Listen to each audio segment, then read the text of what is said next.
தானியேல் ராஜாவின் போஜனத்தினாலும் திராட்சை ரசத்தினாலும் தன்னை தீட்டுப்படுத்தலாகாது என்று தன் இருதயத்திலே தீர்மானம் பண்ணிக்கொண்டு தன்னை தீட்டுப்படுத்தாதபடி பிரதானிகளின் தலைவனிடத்தில் வேண்டிக் கொண்டான். கவனிங்க ஆண்டவருடைய பிள்ளைகளே, இந்த இடத்துல இந்த தானியேல் எதுக்கு நோ அப்படின்னு சொல்றாரு அப்படின்னு சொன்னா, சாப்பாட்டுக்கு நோ சொல்றாரு. அப்படின்னா அங்கே சாப்பாடு கொடுக்கப்படுகிறது. அந்த சாப்பாடு பூஜை பண்ணி அதை மந்திரிச்சு ராஜாவினுடைய அரண்மனையிலே இருக்கிற நிறைய புரோகிதர்கள், அங்க இருக்கிற நிறைய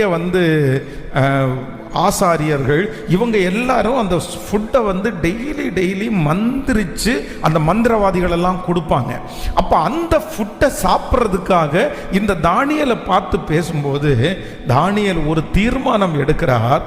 அந்த சாப்பாட்டுனால நான் என்ன பண்ண மாட்டேன் அப்படின்னா தீட்டுப்படுத்த மாட்டேன்.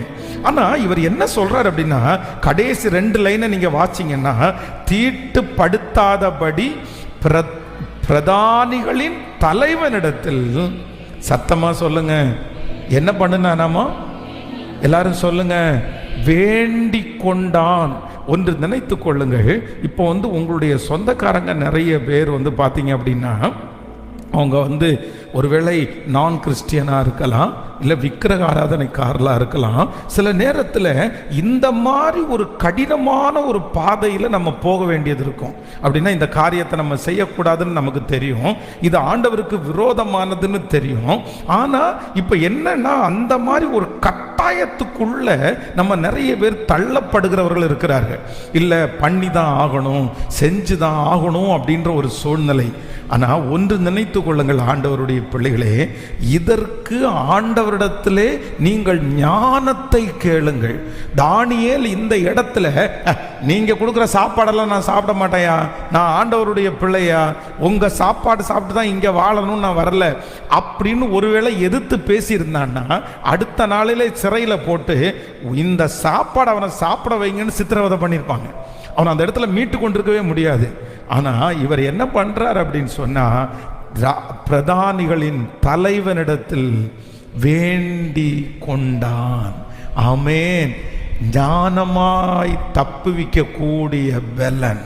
கர்த்தருடைய பிள்ளைகளே, சிலர் கிறிஸ்துவத்துக்குள்ள வராம இருக்கிறதுக்கு காரணம் என்ன அப்படின்னு சொன்னா, ஐயோ கிறிஸ்தவத்துக்குள்ள போயிட்டீங்களா, சடங்கு சம்பிரதாயத்துக்கெல்லாம் போக முடியாதுப்பா, இவன் பாரு எதுக்குமே வரமாட்டான்ப்பா, இவன் எங்கேயும் நிற்க மாட்டான்ப்பா, நம்முடைய குடும்பத்தை விட்டு பிரிச்சிருவாங்கப்பா, சொந்தத்தை விட்டு பிரிச்சிருவாங்கப்பா அப்படின்ற பேர் எப்படி வந்துச்சு அப்படின்னு சொன்னா, நம்ம ஜனங்கள் நிறைய பேருக்கு என்ன தெரியல அப்படின்னா, கையாள தெரியல.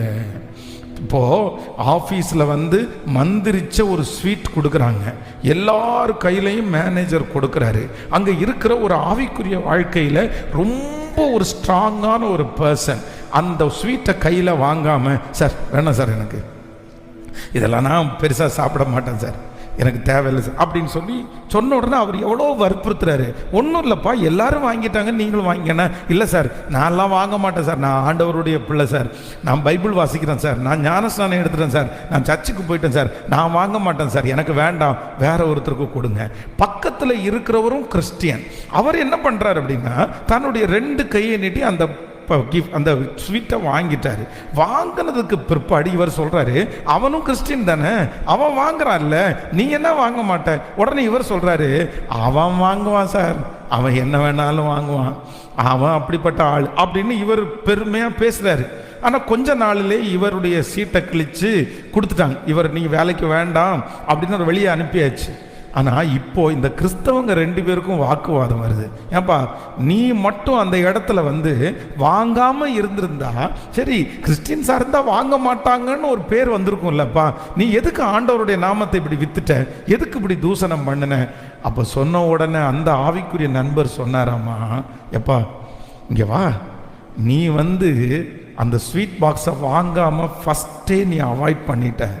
ஆனால் நான் என்ன பண்ணினேன் அப்படின்னா, என் கையில் நான் வாங்கினேன், என் கையில் வாங்கி நான் அதை சாப்பிடலை, நான் இங்கேருந்து ஆஃபீஸ் விட்டு போகும்போது ஒரு நபர், ரொம்ப கஷ்டப்படுற ஒரு நபர் இருக்கிறார். அவர் வந்து ரட்சிக்கப்படாதவர் தான். அவர் எப்போவுமே என்ன கொடுத்தாலும் அவர் சாப்பிடுவார். அவருடைய கையில் அந்த கிஃப்டை, ஸ்வீட் பாக்ஸை கொடுத்துட்டு என்னுடைய வீட்டுக்கு கூட நான் எடுத்துகிட்டு போகல. நான் அதை திறந்து அதில் எவ்வளோ காஸ்ட்லியான ஸ்வீட் இருக்குன்னு கூட நான் பார்க்கல. இப்போது ஒன்று சொல்லு, அந்த இடத்துல அந்த மேனேஜரை அப்படியே எதிர்த்துட்டு வர்றது சரியா? ஆண்டவர் என்ன சொல்லியிருக்கிறாரு? நீ தீட்டானதை என்ன பண்ணாத, நீ சாப்பிடாதேன்னு இருக்காரு. நான் வந்து ஆண்டவரத்தில் ஜெபம் பண்ணேன், ஆண்டவரே நான் அந்த பொருளை கண்டிப்பாக, அந்த பொருள்னால நான் என்ன பண்ணக்கூடாது, தீட்டுப்படக்கூடாது. ஆனால் ராஜாவுனுடைய கோபம் என் மேலே வராதபடி எனக்கு என்ன தாங்க அப்படின்னு சொன்னால், ஞானத்தை தருவீராக. ஆண்டவருடைய பிள்ளைகளே, நீங்கள் தேவனுக்காக பக்தி வைராக்கியம் காண்பிப்பது சரி. அவருடைய நாமத்திற்காய் காண்பித்த அந்த பக்தி வைராக்கியத்தை அவர் மறக்க மாட்டார். ஆனால் ஒன்று நீங்கள் நினைத்து கொள்ளுங்கள், அது எப்படி செய்யணும் அப்படின்னு சொன்னால் ஞானத்தோட செய்யணும். ஆமென் சொல்லுங்க. ஞானத்தோட சொல்லணும். நான் நோ சொல்லுவேன், ஆனால் நான் நோ சொல்லுவேன். எங்கே நோ சொல்லுவேன் அப்படின்னா, என்னுடைய இருதயத்திற்கு உள்ளே. இருதயத்தில் சுத்தம் உள்ளவர்கள் பாக்கியவான்கள், அவர்களை தேவனை தரிசிப்பார்கள். அப்போ சுத்தம் அப்படின்றது வெளியில மட்டும் இல்லை. சிலர் வந்து சாக்கடையை அள்ளிட்டு இருப்பாங்க, ஆனா அங்க தேவனை துதிச்சுட்டே இருப்பாங்க. அந்த சாக்கடை அள்ளுற இடத்துல நம்ம பக்கத்துல போக மாட்டோம், ஆனா அந்த சாக்கடையை அள்ள ஒரு மனுஷன் ஆராதிக்கும் போது அவனை பரிசுத்த ஆவியானவர் நிரப்புறதற்கு கர்த்தர் வல்லவராய் இருக்கிறார். காரணம், அவனுடைய சரீரம் அசுத்தமா இருக்கிறது, ஆனால் அவனுடைய இருதயமோ எப்படி இருக்குன்னா சுத்தமா இருக்குது. கைகளை அசைத்து ஒரு ஹல்லேலூயா சொல்லலாம். ஆண்டவரே எனக்கு ஒரு கிருபையை கொடுங்க ராஜா. முதலாவது எனக்கு அந்த நோ அப்படின்ற வார்த்தை எனக்கு வெளி தோற்றத்திலே அல்ல, எங்க வரணும் அப்படின்னு சொன்னா சத்தமா சொல்லுங்க, சத்தமா சொல்லுங்க, இருதயத்திலே வரணும். சொல்லுங்க, இருதயத்திலே வரணும். எத்தனையோ பேர் பார்த்தீங்க அப்படின்னா இன்னைக்கும் ஆண்டவரை நிறைய பேர் ஆராதிக்கிறாங்க. தன்னுடைய கையினால் விளக்கு பற்ற வைப்பாங்க, தன்னுடைய கையினால் பூஜை பண்ணுவாங்க. ஆனால் அவனுடைய இருதயம் என்ன சொல்லும் அப்படின்னா, ஆண்டவரே எனக்கு முன்னாடி இருக்கிறது வெறும் விக்கிரகம் தான் ஆண்டவரே, ஆனால் என் மனசு யாரை ஆராதிக்குதுன்னா கர்த்தரே ஆராதிக்குது. என் சூழ்நிலை இப்போ நான் இந்த இடத்துல எதிர்த்தேன் அப்படின்னா என் பிள்ளைகளை கூட நான் பார்க்க முடியாது, இந்த வீட்டை விட்டு துரத்தப்படுவேன், இவங்க புரிஞ்சுக்கவே மாட்டாங்க, எனக்கு தெரியும். ஆனால் இந்த குடும்பத்தை ஆதாயப்படுத்தணும், நான் உங்களை நேசிக்கிறேன், ஆனா நான் இந்த கட்டுக்குள்ள போக மாட்டேன். என் இருதயத்தில் எந்த அசுத்தம் வந்து அணுகிறதற்கு நான் விடவே மாட்டேன். ஹல்லேலூயா. கைகளை அசைத்து ஒரு ஹல்லேலூயா சொல்லலாம். அப்போ ஆண்டவருடைய பிள்ளைகளே, விடாப்படியா அப்படியே கோபமா நான் யார் தெரியுமா அப்படின்னு நீங்க நினைக்கவே கூடாது, நினைக்கவே கூடாது. உங்களுடைய ஸ்பிரிச்சுவல் லைஃப்னுடைய குவாலிட்டி என்ன அப்படின்னு சொன்னா எப்படி இருக்கணும் அப்படின்னு சொன்னா, அது ரொம்ப ஞானமா இருக்கணும். எதை பார்த்தாலும் ஞானமா இருக்கும். இப்ப பாருங்க, காலையில சர்ச்சு 8:30 மணிக்கு ஆராதனை. உங்களுக்கு சர்ச்சுக்கு போகிறதுக்கு ஆசை, நீங்கள் 7:50 சர்ச்சுக்கு வரணும்னு நீங்கள் நினைப்பீங்க. ஆனால் உங்கள் வீட்டில் இருக்கிறவங்க தூங்கிட்டே இருப்பாங்க, உங்களுக்கு லேட் ஆகும், ரொம்ப கஷ்டமாக இருக்கும், கோபம் வரும் எழும்பாததை நினச்சி. ஆனால் நம்ம என்ன பண்ண முடியும் அப்படின்னா அதை ஞானமாக தான் கையாளணும். அப்போது ஒரு நாளைக்கு முன்னாடியே எல்லாம் ரெடி பண்ணணும் நம்ம. ஏன்னா அந்த ஸ்பிரிச்சுவல் குவாலிட்டியை கர்த்தர் அவர்களுக்கு கொடுக்கல, யாருக்கு தான் கொடுத்துருக்கிறாரு? சத்தமா சொல்லுங்க.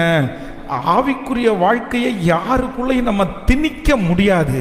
ஆனா நம்ம வாழ்க்கை தன்னை போல அவர்களை ஆண்டவருக்குள்ள கொண்டு வரும். என்னுடைய பேச்சு கொண்டு வரும், என்னுடைய நடக்க கொண்டு வரும். கர்த்தரிடத்துல கேட்கணும், ஆண்டவரே நீர் என்னை சாட்சியாய் நிறுத்துவீராக, என்னை சாட்சியாய் நிறுத்துவீராக. ஃபஸ்ட்டு எல்லாரும் ஜெபிக்க போகிறோம். முதல்ல எனக்கு ஒரு கிருபையை கொடுங்க. என் உள்ளத்துக்குள்ள ஃபஸ்ட்டு என்ன பண்ணணும் சொல்லுங்க? நோ. எங்க சொல்லணும்? நோ சொல்லுங்க, சத்தமாக சொல்லுங்க. நிறைய பேருக்கு உள்ளுக்குள்ள என்ன சொல்லும்? எஸ் எஸ் எஸ், வாங்குப்பா வாங்குப்பா, புடவை இல்லைப்பா, புடவைய நீ விடலாமா, புடவைய விடலாமா, தங்க நாணயத்தை நீ விடலாமா, செயினை நீ விடலாமா, வாங்கு. ஆனால் வெளி தோற்றத்துக்கு என்ன சொல்லுவாங்க தெரியுமா? நாங்கள் கிறிஸ்டினுங்க, நாங்கள் இதெல்லாம் ஹலோ நாங்கள் இதெல்லாம் வாங்கிறது இல்லை.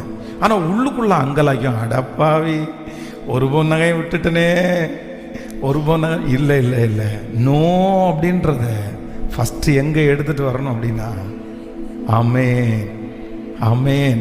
கேட்குறீங்களா வாலிப தம்பிங்க தங்கச்சிங்க? இந்த சத்தத்தை கேட்பீர்களே. ஆனால் சில ஒரு சூழ்நிலைகள் உங்களுக்கு வித்தியாசமாக இருக்கலாம். ஆனால் இருதயத்துக்குள்ளே நீங்கள் நோ சொல்லிட்டீங்கன்னா உங்களை தப்பு வைக்கக்கூடிய வழியை ஆண்டவரே உண்டு பண்ணுவார். ஆண்டவர் உங்களை தப்பு வைக்க வைப்பார். ஆண்டவர் அந்த சிக்கலில் மாட்டாதபடிக்கு ஆண்டவர் உங்களுக்கு விசேஷித்த ஞானத்தினால் ஆண்டவர் உங்களை நிரப்புவேன் என்று கர்த்தர் வாக்கு கொடுக்கிறார். உங்களோட ஆண்டவர் இருக்கிறதை சகல ஜனங்களும் அறிந்து கொள்ளுவார்கள், அறிந்து கொள்ளுவார்கள், அறிந்து கொள்ளுவார்கள். கைகளை அசைத்து ஹல்லேலூயா, முழு பலத்தோட ஆமென் சொல்லு.